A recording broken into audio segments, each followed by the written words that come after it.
Hello, dear viewers. I am George from Ireland with very short hair now. So I'm about to declaim a poem which was first read to me when I was about 8 years old by Sir Toby Coghill of Inglorious and Unhappy Memory, the late Sir Tobias. But anyway, that was my introduction to Lord Tennyson. So I'll read one of his most popular poems, relatively early poem of his, 1832. So I think he was an undergraduate at Trinity College, Cambridge, when he composed this one. And I found where his house is in Twickenham, London. So that's enough ado. I shall commence. The Lady of Shallott by Alfred Lord Tennyson. On either side the river lie long fields of barley and of rye, that clothe the world and meet the sky, and through the field runs by to many towered Camelot. The yellow-leaved water-lily, the green-sheathed daffodilly, tremble in the water chilly round about Shalott. Willows whiten, aspens shiver, the sunbeam showers break and quiver, in the stream that runneth ever by the island in the river, flowing down to Camelot. 4 grey walls and 4 grey towers overlook a space of flowers, and the silent isle embowers the Lady of Shallott. Underneath the bearded barley, the reaper, reaping late and early, hears her ever changing cheerly, like an angel singing clearly, o'er the stream of Camelot, piling the sheaves in furrows airy. Beneath the moon the reaper weary, listening whispers, 'tis the fairy Lady of Shallott. The little isle is all enrailed with a rose fence, and overtrailed with roses by the marge unhailed. The shallop flitteth silken sailed, skimming down to Camelot. A pearl garland blows her head, she leaneth on her velvet bed, full royally apparelled, the Lady of Shallott. No time hath she to sport and play, a charmed web she weaves away. A curse is on her if she stay, her weaving either night or day, to look down to Camelot. She knows not what the curse may be, therefore she weaveth steadily. Therefore no other care hath she, the Lady of Shallott. She lives with little joy or fear, over the water running near. The sheep bell tinkles in her ear, before her hangs a mirror clear, reflecting towered Camelot. And as the mazy web she whirls, she sees the surly village churls, and red cloaks of the market girls pass onward from Shalott. Sometimes a troop of damsels glad, an abbot on an ambling pad, sometimes a curling shepherd lad, or long-haired page in crimson clad, goes by to tower Camelot. Sometimes through the mirror blue the knights come riding, 2 and 2. She hath no loyal knight and true, the Lady of Shallott. But in her web she still delights to weave the mirror's magic sights, for often through the silent nights a funeral with plumes and lights and music came from Camelot. Or when the moon was overhead came 2 young lovers lately wed. I am half sick of shadows, said the Lady of Shallott. A bow shot from her bower eaves, he rode between the barley sheaves.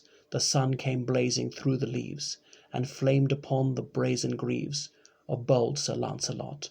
A red cross knight forever kneeled to a lady in his shield, that sparkled on the yellow field beside remote Shalott.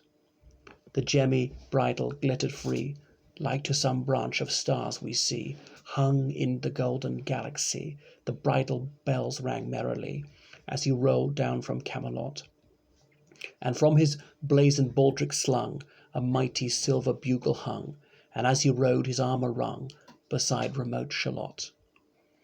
And all in the blue unclouded weather, thick jewelled shone the saddle leather. The helmet and the helmet plume burned like one burning flame together, as he rode down from Camelot. As often through the purple night, below the starry clusters bright, some bearded meteor, trailing light, moves over green Shalott. His broad clear brow in sunlit glowed, on burnished hooves his war horse trode, From underneath his helmet flowed his coal-black curls as on he rode. As he rode down from Camelot, from the bank and from the river, he flashed into the crystal mirror. Tirra lira, sang Sir Lancelot. And she left the web, she left the room, she made 3 paces through the room. She saw the water flower bloom, she saw the helmet and the plume. She looked down to Camelot. Out flew the web and floated wide. The mirror cracked from side to side.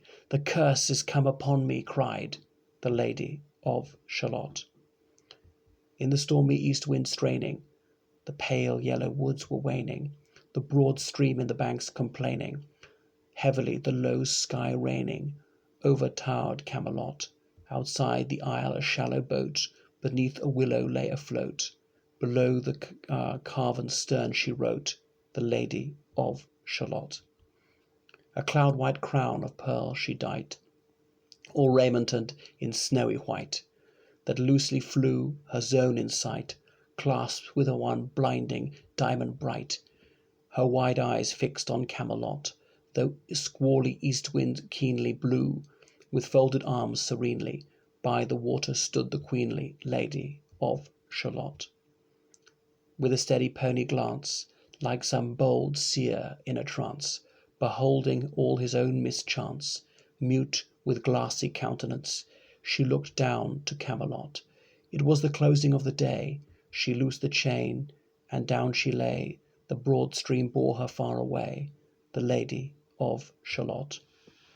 And when to sailors, while they roam by creeks and outfalls far from home, rising and dropping with the foam, from dying swans wild warblings come, blown shoreward, so to Camelot. Still as the boat head wound along the willowy hills and fields among, they heard her chanting her death song, the Lady of Shalott. A long-drawn carol, mournful, holy, she chanted loudly, chanted lowly, till her eyes were darkened wholly, and her smooth face sharpened slowly, turned to the towered Camelot. For ere she reached upon the tide, the first house by the water side, singing in her song she died, the Lady of Shalott. Under tower and balcony, by garden wall and gallery, a pale, pale corpse she floated by, dead cold between the houses high. Dead into towered Camelot, knight and burgher, lord and dame, to the planked wharfage came. Below the stern they read her name, the Lady of Shalott. They crossed themselves, their stars they blessed, knight, minstrel, abbot, squire, and guest. There lay a parchment on her breast that puzzled more than all the rest. The well-fed wits at Camelot, the web was woven curiously.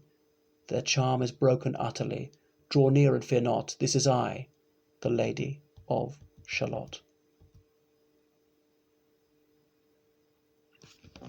So that's one of the most popular ones, perplexing one, but a somber poem. So what is a sorrowful tale? I can't quite figure it out. I don't believe I've ever read it, actually. I've only had it read to me when it was well known, but I do remember that refrain many times, the Lady of Shalott. So it was written at part of this medieval craze that was raging through the British Isles at the time. The Arthurian legends became very popular. So King Arthur, this legendary figure who was supposedly around in the Dark Ages in Britannia. He may well have been a Roman centurion called Arturius from Camalodunum. It's now called Colchester. Camalodunum was then bastardized into Camelot and Arturius into Arthur.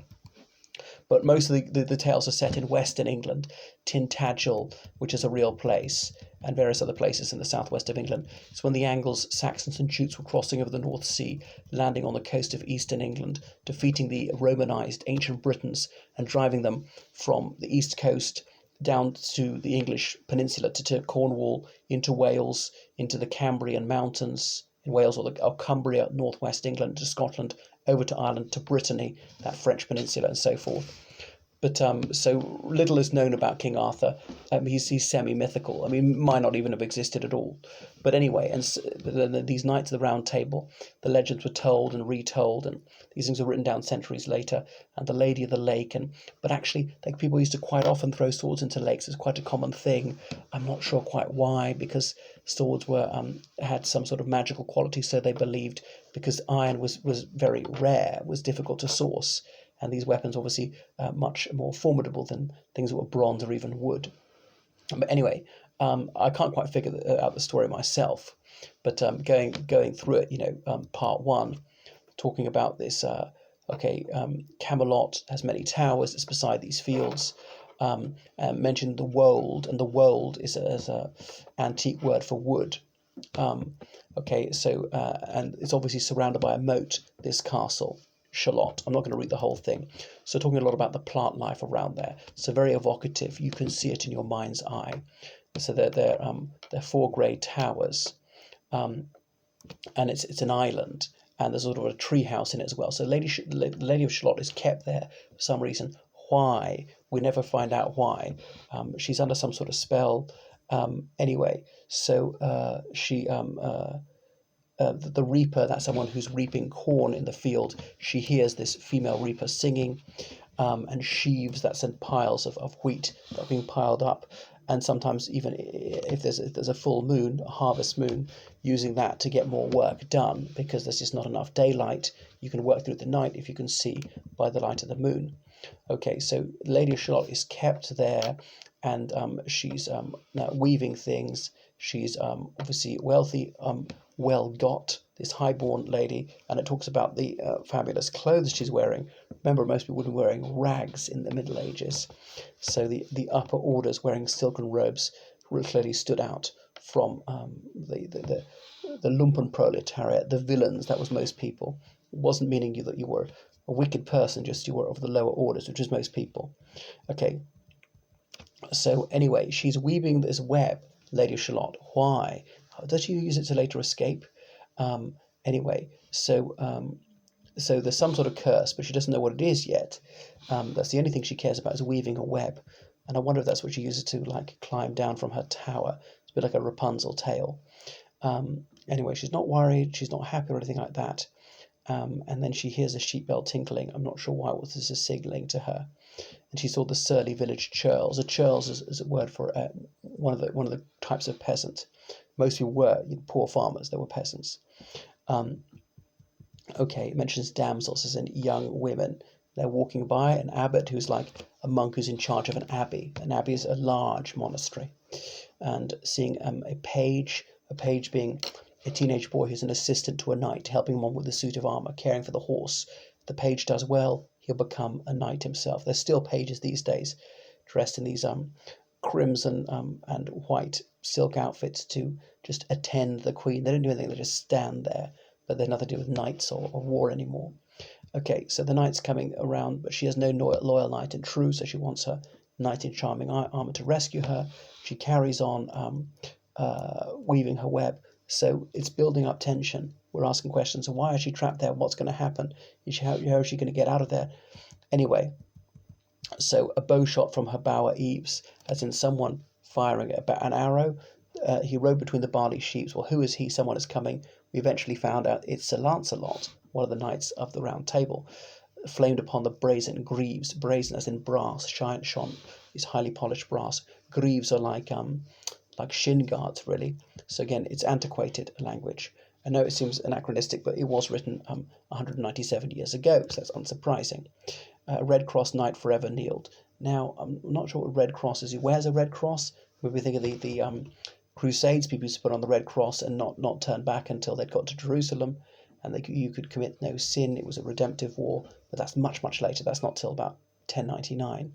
So it's a bit unhistorical to say that. Forever kneeled to a lady in his shield, as in he literally kneels to her. He's doing homage to her. He wants to serve her. He's a knight errant. Perhaps his mission is to liberate this damsel in distress, who for some reason is held against her will in this tower. Okay, so he's coming through this field. There's a yellow field, as in it's harvest time. So the corn is turning golden. The gemmy bridle glitter free. So is the bridle on his horse's face, that is. Jemmy, I'm not sure, does that refer to the horse as a mare, therefore? Anyway, so there are bells on the bridle which are ringing, perhaps to let her know that he's coming, and from his blazoned baldric slung a mighty silver bugle hung. So the baldric is this leather item. I think it's like a saddlebag or something like that. You might have heard of Private Baldric in the Blackadder comedy series in the 1980s, played by Tony Robinson. So they actually named him after an item. I'm not sure Baldric's ever a surname, actually. So blazon is like shining, so maybe it's highly polished leather. And his armour rung, so he's making noise, jangling along as he goes. And when I read about the silver blue glass, I thought, is he going to blow it to signal his arrival? It's time to escape now. So, and it all takes place in fantastic weather, because it's probably set in August, judging the time it's the height of harvest. Okay, so, and everything is highly polished, is luminous. Why? To let us know that he's morally good, that he's courageous, he's some chivalric idyll. Is that the idea? Perhaps he can see her coming. This is sort of pathetic fallacy, because people really judge by appearances. Okay, so he's the proverbial knight in shining armour, and he's riding to the rescue. So, riding through the purple night. Well, it seldom is purple, but that's certainly more apposite for poesy to claim it's that. If we said black night, it meant to be something dispiriting. And talking about the bearded meteor, we had bearded barley before, as in the long-haired meteor, we're leaving light trailing behind us. And presumably this meteor is portentous, is signifying momentous events are afoot. Anyhow, his broad, clear brow, that's your forehead. You could have a noble brow. You might know in Little Women, one of the girls, when they're very carried away and sentimental, saying that this boy that they all have the hots for has a noble brow. Burnished hooves his warhorse trode. So even his horse's hooves are highly polished. But maybe it's the horseshoes beneath them. But why would you bother? They're in the mud all the time. His coal black curls he rode. So she's blonde. He's got jet black hair. Okay. Tira lira, which I think are just not nonsense words, sang Sir Lancelot. So he's singing as he goes. So he flashed into the crystal mirror, but I think maybe the mirror here represents the river that was mentioned beforehand. So is he? I'm not sure if he's actually wading through the river on his horse, but we see she left the web, she left the loom, because she'd been weaving things on her loom. She walked through places the room, see the waterflower bloom. So she's looking down to the moat that surrounds the tower that she's incarcerated in. So why is she immured? We don't discover. Out flew the web and floated wide. So she throws this web down. It's going to be a rope ladder for herself. The mirror cracked from side to side. There's a mirror in her room. Why? Something to do with the if you crack a mirror, you're cursed for 7 years. I'm not sure. Perhaps some sorceress kept her there. The curse has come upon me, cried the Lady of Shallott. So the curse means what? If she escapes, she'll die? I don't know the backstory, but I ought to have read up on it. In the stormy east wind straining, the pale yellow woods were waning. To wane can mean to weaken, but I presume it's meant to be onomatopoeia in this case.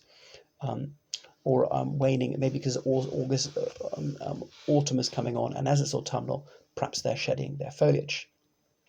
The broad stream of the banks complaining, so we hear this ominous noise. Heavily the low sky raining. Okay, remember, it was blazing sunshine a moment ago, so it's as though the heavens are weeping. I think that Mother Nature is telling us something. Over the towered Camelot, outside the isle, a shallowed boat. So perhaps she gets down there. Beneath a willow lay afloat. Below the carven stern she wrote, the Lady of Shallott. So somehow she shimmies down the wall using this web she's been weaving, and gets into a boat which is named the Lady of Shallott, but she carved those words onto it. It doesn't say him in the boat. A cloud-white crown of pearls she dight, as in she wore, D-I-G-H-T. Shakespeare uses that word, the only other place I've ever seen it. All raimented in snowy white. But raiment is clothes. So she's wearing pristine white. Why? To signify that she's virginal, that she's morally pure. I'm afraid it's all rather heavy and blatant, the symbolism here. Okay, so she's good, and somehow they're battling wickedry. And that loosely flew her zone in sight. Zone meaning belt in this case, because zones are concentric, if you use the word correctly. Clasped with one blinding diamond bright. Okay, so she's got a diamond on the middle of her belt. Well, she's not short of a few pennies. Her wide eyes fixed on Camelot while she's staring at it, though the squally east wind keenly blew. So squally means a stormy wind. With folded arms serenely, by the water stood the queenly, the Lady of Shallott. She's standing by the boat, not getting into it, with a steady, stony glance, like some bold seer in a trance. A seer is one who can see. It's like to see, S-E-E, but another R on the end, like seer, one who sees. But this means someone who can foretell the future. Beholding all his own mischance, mute with glassy countenance, she looked down on Camelot. It was the closing of the day, so it was evening. She loosed the chain, and down she lay. The broad stream bore her far away, the Lady of Shalott. So I think she's finally got into the boat. That's taken the chain off. It was holding it there, and she's escaping. I'm not sure how the boat got to be right beside the island. Maybe it was supposed to be there, but she just wasn't supposed to be able to get out of the tower. As to when sailors while they roam by creeks outfalls far from home, rising, dropping with the foam, the dying swans, wild warblings come, blown shoreward, so to Camelot. But so the boat's going to go away, but is coming back to Camelot. Still the boat had wound through the willy hills and fields among. They heard her chanting her death song, the Lady of Shalott. I'm not quite sure why she dies in the boat. She didn't fall out of it and drown. The long-drawn carol, mournful, holy, she chanted loudly, chanted lowly. So why is she singing this religious song? Because she knows she's dying, perhaps. Anyway, for ere she reached upon the tide, the first house by the waterside, singing in her song she died, the Lady of Shalott. So she dies whilst canticly. Under the tower on the balcony, by the garden wall, a pale corpse she floated by. So she's deathly cold, as it says. Shows that she's died, presumably drowned, but doesn't actually say so. Everybody comes to see her. Knight, burgher, not one of these ones, but as in a notable citizen of a town, a reasonably wealthy person who's outside the feudal system, not a serf, doesn't have to perform menial service. Lord and dame, dame being a female title, as in married to a knight, well, or possibly the French word dame, lady, not just any woman. We courteously call any woman lady, but back then it was a particular socio-economic status. To the plank wharfage came, so they built a jetty out. Well, it's already there. Below their stern they read her name, the Lady of Shalott, the stern being the rear of the boat, and the boat's also called the Lady of Shalott. They crossed themselves, their stars they blessed, as in, thank goodness it wasn't me. Knight, minstrel, minstrel's a wandering musician, abbot, squire. Squire is like, or could be a trainee knight, the stage on from being a page, also a certain social status, and guest. Okay, there a parchment on her breast, as in a piece of paper fashioned from leather, puzzle them more than all the rest. The well-fed wits at Camelot, so the clever people there who get lots of money. That's because they can eat well. Most people were like walking skeletons back then. The web was woven curiously. The charm is broken utterly. So what's the charm? She had some lucky charm protecting her. Draw near and fear not. This is I, the Lady of Shalott. So she'd written that on parchment as she was about to die. Well, it's puzzling. I mean, it's much more pleasing in the reading than in trying to figure it out. I think maybe the plot lacks something, or it just might be my witlessness that I'm unable to follow it. The incomprehensibility of this makes it somewhat disappointing. But there we go. Someone requested this poem. So please help me out to keep the channel going. GeorgeCallahan79 That's how you find me on PayPal. Callahan spelled CALLAGHAN. All small letters. GeorgeCallahan79 and book me for online lessons in all sorts of subjects, including English literature. Toodaloo.